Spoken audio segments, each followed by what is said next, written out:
The fog rolled in from the Bristol Channel on the evening private first class. Marcus Webb first set foot on English soil, thick and grey as Confederate smoke, carrying with it the smell of wet stone and coal fires, and something else he couldn't quite name, something that tasted like possibility. He stood on the Liverpool docks in January 1943, his boots still unsteady from 6 days crossing the Atlantic in a transport ship where he and the other coloured soldiers had been packed below decks like cargo. And he watched the British dockhands move among them without flinching, without that particular tightness around the eyes he'd known all his life in Mississippi. One of them, a man with a flat cap and grease-stained coveralls, actually looked him in the eye and said, "Welcome to England, mate." And Marcus had to swallow hard against something rising in his throat that felt dangerously close to hope. They were trucked north to a staging area in Lancashire, Marcus and 200 other men from the 702nd Quartermaster Battalion, all of them coloured, all of them wondering what this strange grey country would hold for them. The truck rattled through narrow streets lined with row houses made of blackened brick, past factory chimneys that scratched at the low sky, past women in headscarves queuing outside shops with ration books clutched in their gloved hands. The women looked up as the trucks passed, and some of them smiled, actually smiled, and one called out something Marcus couldn't hear over the engine noise but which sounded like encouragement. Beside him, his friend William "Billy" Patterson from Detroit pressed his face to the canvas flap and said nothing, but Marcus could see his hands trembling where they gripped his rifle. The base was a collection of Quonset huts and muddy lanes on the outskirts of a town called Bamber Bridge, and their commanding officer, a thin-lipped white captain from Virginia named Hadley, made it clear from the first formation what their place would be. They would load supplies, drive trucks, handle ammunition and rations for the white combat units, preparing for the invasion everyone knew was coming. They would not fraternize with the local population. They would not enter establishments designated for white soldiers. They would remember at all times that they were representing the United States Army, which meant they would observe proper military discipline and social custom, by which he meant they would stay in their place, which was the same place they'd always been kept, even here, 3,000 miles from home. But England, Marcus discovered in those first bewildering weeks, had not received the memo about American social customs. The first time he walked into the Fox and Hounds pub in Bamber Bridge, nervously, expecting to be turned away, or worse, the landlord, a broad-shouldered man named Arthur Cook, with kind eyes and a Birmingham accent thick as motor oil, had simply asked what he'd like to drink. Just like that. No hesitation, no calculation, no checking to see if any white customers might object. Marcus had stood there, actually stood there in silence for a full 10 seconds, until Billy nudged him, and he managed to stammer out an order for bitter, which turned out to be warm brown beer that tasted like bread and made him feel, for the first time since boarding the transport ship in Norfolk, like a human being worthy of simple, ordinary courtesy. The British, he learned, had their own way of seeing the world. They'd been at war for 3.5 years already, had endured the Blitz and the U-boats and the constant grinding fear of invasion, had sent their sons and husbands to die in North Africa and the Mediterranean, and they seemed to have reached some collective conclusion that a man's worth had nothing to do with the colour of his skin. Or perhaps it was simpler than that. Perhaps they simply didn't carry the same ancestral poison in their blood that white Americans seem to have inherited like a genetic disease. Marcus didn't pretend to understand it. He only knew that when he walked down Station Road in his uniform, women nodded to him, shopkeepers served him without hesitation, and children sometimes asked to touch his sleeve or admire the patches on his jacket, their curiosity innocent and unshadowed by the toxic mythology of racial difference. It was in the Fox and Hounds that Marcus met Sarah Whitmore, a moment he would remember with absolute clarity for the rest of his long life.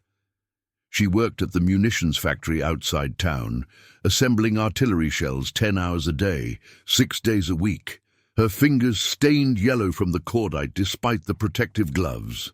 She had auburn hair she wore pinned up under a blue headscarf, grey-green eyes that reminded him of the Atlantic on overcast days, and a directness of manner that would have gotten her labelled unladylike back in Biloxi, but which here seemed perfectly natural.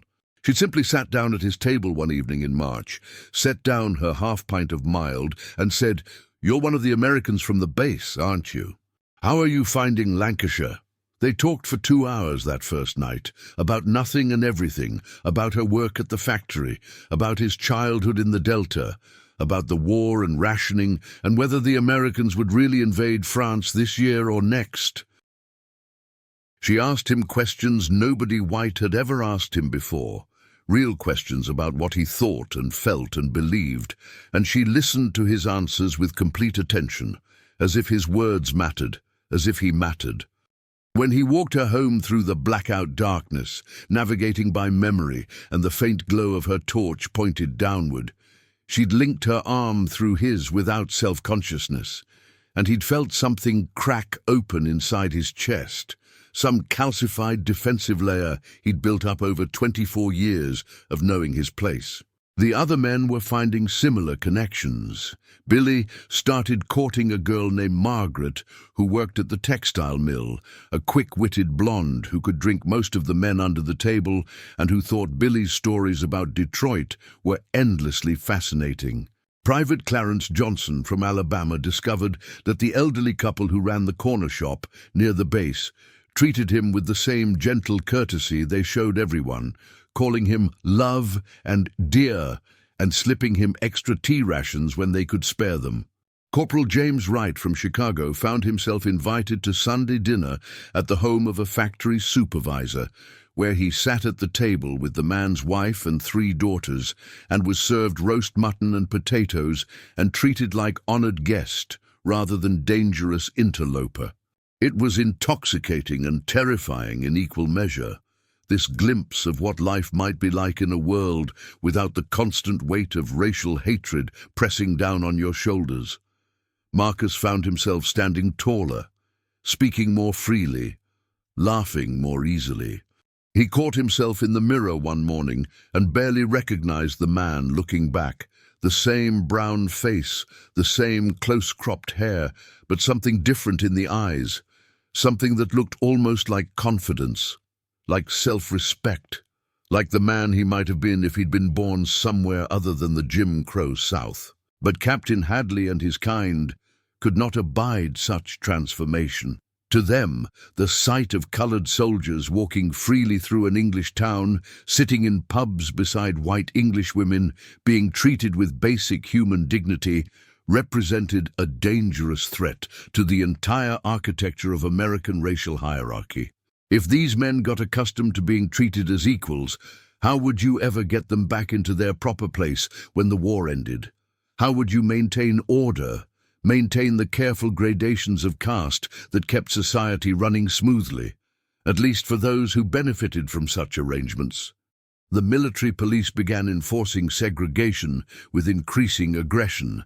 They designated certain pubs and dance halls as off-limits to coloured troops, tried to impose a system where establishments had to choose whether they'd serve white or coloured soldiers, but never both.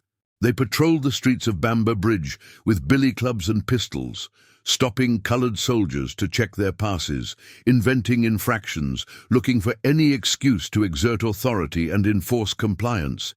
The white MPs, most of them Southern boys, who'd brought their prejudices across the ocean like contraband cargo, seemed to take particular pleasure in harassing coloured soldiers who were walking with English girls, in breaking up conversations, in reminding everyone involved that the natural order must be maintained. The British civilians were having none of it. Arthur Cook posted a sign in the window of the Fox and Hounds that read, "This establishment serves all Allied servicemen, regardless of race or nationality." And when an MP captain told him he'd have to take it down or lose American business entirely, Arthur had replied in language so forceful and profane that the captain retreated red-faced to his jeep. Other publicans followed suit. The local newspaper ran an editorial condemning attempts to impose American segregation on British soil. The vicar gave a sermon about the brotherhood of man that everyone understood was directed at the American military authorities. There was something magnificent and heartbreaking about it, these ordinary English people, themselves enduring the deprivations and terrors of war, taking a stand for men they barely knew simply because it was the right thing to do. Sarah told Marcus one evening in late May, as they sat by the canal watching ducks navigate between patches of late sunlight, that her father had fought in the First War and come home with shrapnel in his leg and a horror of injustice in all its forms. "Andre, he says," she told Marcus, her hand warm in his, "that if we're fighting Hitler's ideas about racial superiority, then we bloody well better not be practicing the same wickedness ourselves. He says you're welcome in our home any time, and he means it." Marcus had kissed her then, properly kissed her for the first time, and felt the future tilt toward possibilities he'd never dared imagine. Maybe, he thought, maybe when this war ends, I could stay here. Maybe I could make a life in this grey, generous country where people see me as a man first and worry about complexion not at all. Maybe I don't have to go back to Mississippi and the sharecropper's cabin and the constant surveillance and the ever-present threat of violence for any imagined transgression. But Captain Hadley and the MPs and the other architects of segregation were not about to surrender their authority without a fight. The tension had been building for months, a slow accumulation of small incidents and mutual resentments, and by June it felt like a thunderstorm gathering on the horizon, all electric potential and compressed violence waiting for the right trigger. The trigger, when it came, was almost absurdly trivial. But then the worst explosions often are, the accumulated pressure of years needing only the smallest breach to rupture everything. It happened on the evening of June 24th of 1943, warm for Lancashire, the summer sun hanging low over the western hills and painting the brick buildings gold and amber. Private Eugene Walker from Georgia had been drinking at the Old Hob Inn, not drunk but relaxed, talking with some of the regulars about cricket, which he was trying to understand but found completely baffling. He left around 8 o'clock, planning to walk back to base before the 9 o'clock curfew, and he'd made it perhaps 200 yards when a jeep pulled up beside him and 2 white MPs climbed out. Both of them big corn-fed boys with southern accents and expressions that suggested they'd been hoping for exactly this kind of encounter. They told Eugene his uniform was improperly fastened, which it wasn't, and that he'd been drinking in an establishment designated for white personnel only so, which it wasn't, and that he needed to come with them for disciplinary processing. Eugene, who'd survived 23 years in Augusta by knowing when to swallow his pride, started to comply, but then one of the MPs shoved him hard and called him a word that echoed down the street like a gunshot, and something in Eugene simply refused to bend anymore. He shoved back. What happened next happened fast. The second MP drew his pistol. Eugene tried to run. The MP fired, the bullet going wide and sparking off the cobblestones. People came running from the Old Hob Inn and the houses nearby, British civilians who'd heard the shot and saw an American soldier with a gun chasing another American soldier who was unarmed and terrified. They didn't stop to calculate racial politics or international diplomacy. They saw injustice, and they moved to stop it.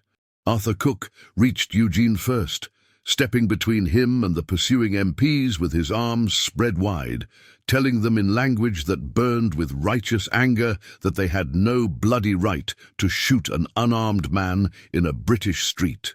The civilians joined him, forming a human barrier, and the MPs found themselves facing not a lone-coloured soldier, but a wall of English determination.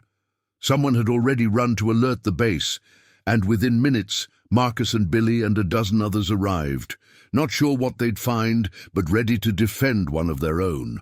The situation might have de-escalated if the MPs had possessed any wisdom or restraint, but they possessed neither. More military police arrived, and then more, and they began trying to force their way through the crowd to arrest Eugene, who'd taken shelter inside the pub. The British civilians refused to move. Voices rose. Someone threw a bottle. One of the MPs raised his pistol again, pointing it not at Eugene but at the crowd itself, at Arthur Cook and his neighbours, at these stubborn English people who didn't understand the rules, who didn't understand that coloured soldiers needed to be kept in their place or everything would fall apart. Marcus saw that pistol come up and felt time compress into a single crystalline instant of perfect clarity. He understood, in that moment, that everything had been leading to this, all the centuries of oppression and resistance, all the personal humiliations and small victories, all the historical forces that had brought coloured soldiers from Mississippi and Georgia and Alabama to a small Lancashire town where English civilians were willing to face down armed military police to protect men they'd known for only a few months.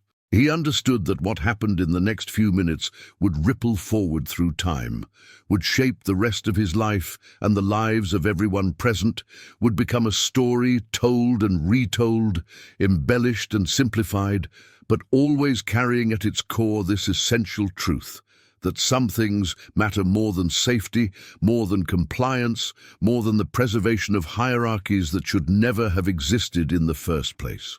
More coloured soldiers arrived from the base, alerted by runners, understanding instinctively that this was more than just another harassment incident, that something fundamental was being contested here on these darkening streets.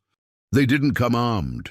They'd have been court-martialed instantly for that, but they came in numbers, and they stood with the British civilians, and together they formed something unprecedented, a coalition of the oppressed and their unexpected allies, refusing to yield.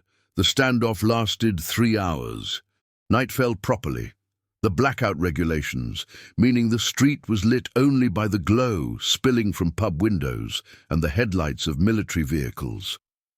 More MPs arrived, some from as far away as Liverpool, and the situation teetered on the edge of genuine violence, of shots fired into crowds, of blood running in English gutters. Marcus stood with Sarah at his side. She'd come running when she heard what was happening, and he felt her trembling and knew his own hands were shaking too, but neither of them moved. To move would be to concede, to acknowledge that might makes right, that men with guns and badges could terrorize whom they pleased. It was Arthur Cook who finally brokered the resolution, stepping forward to speak with the senior MP officer who'd arrived from headquarters, a major from Ohio who seemed less ideologically invested in enforcing segregation than in preventing an international incident.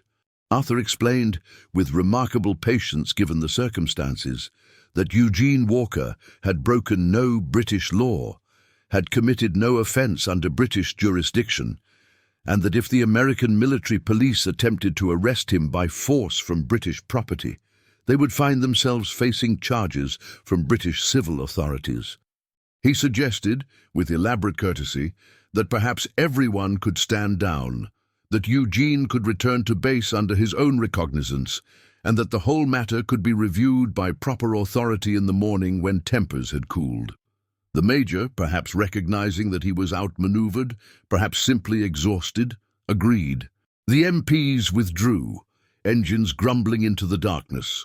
The crowd dispersed slowly, reluctantly, people returning to homes and pubs, but staying alert, staying ready. Eugene disappeared into the base under the protective escort of his fellow soldiers, and Marcus knew there would be consequences, that Captain Hadley would find ways to make them all pay for this act of resistance.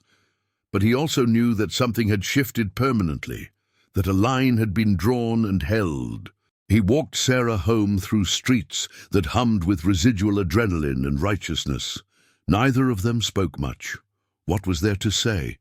They'd witnessed something extraordinary, something that would be difficult to explain to people who hadn't been there, who hadn't felt the electric possibility of that moment when ordinary people decided collectively that they would not comply with evil, even when evil arrived armed and uniformed and backed by the power of a nation.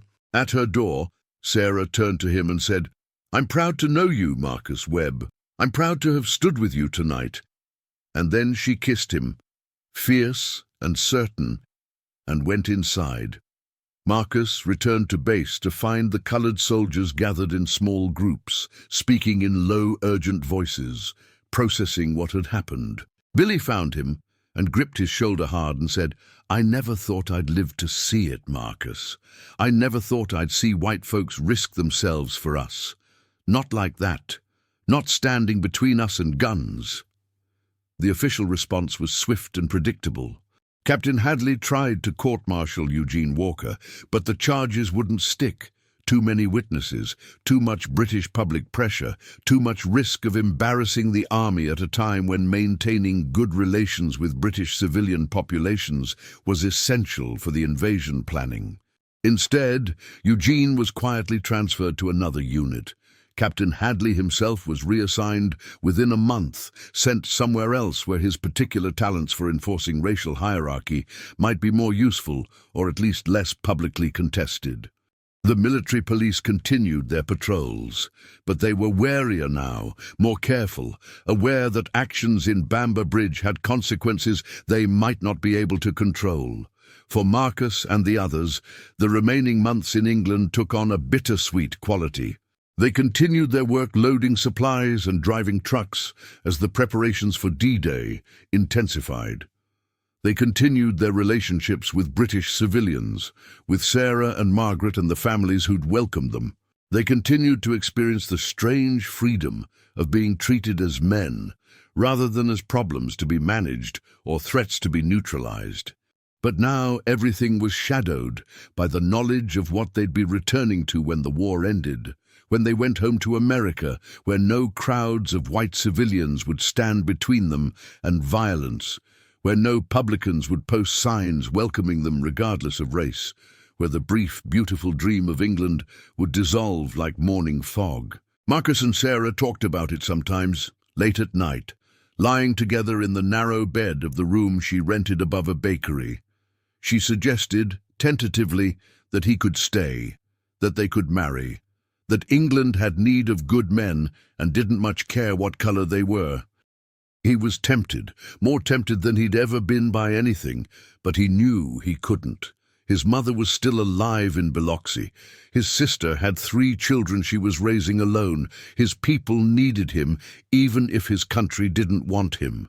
And more than that, something stubborn in him insisted that he had to go back, had to take what he'd learned in England back to Mississippi, had to be living proof that another way was possible, that black men could be treated with dignity and respect, that the whole elaborate structure of Jim Crow was a choice, not an inevitability.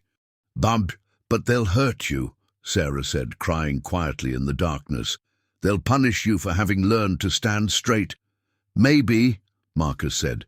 "Probably, but I can't unknown what I know now. I can't unsee what I've seen. And maybe that's worth something. Maybe that's worth everything."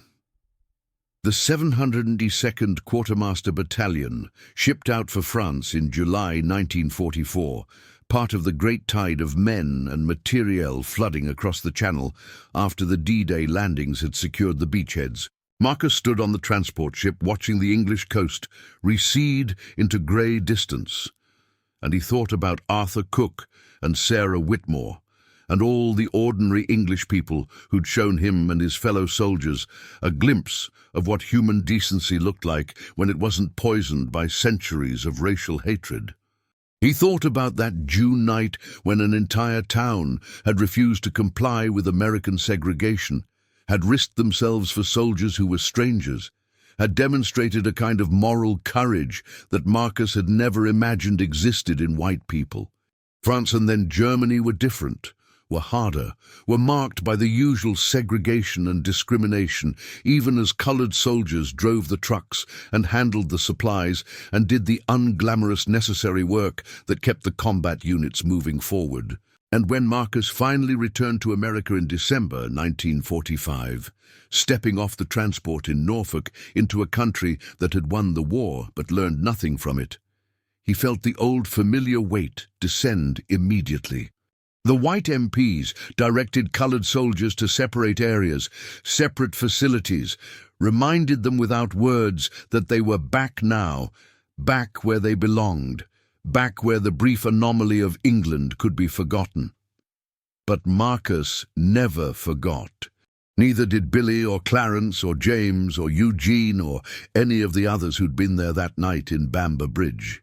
They carried it with them through the difficult years of readjustment, through Jim Crow's bitter last decades, through the freedom struggle of the 50s and 60s.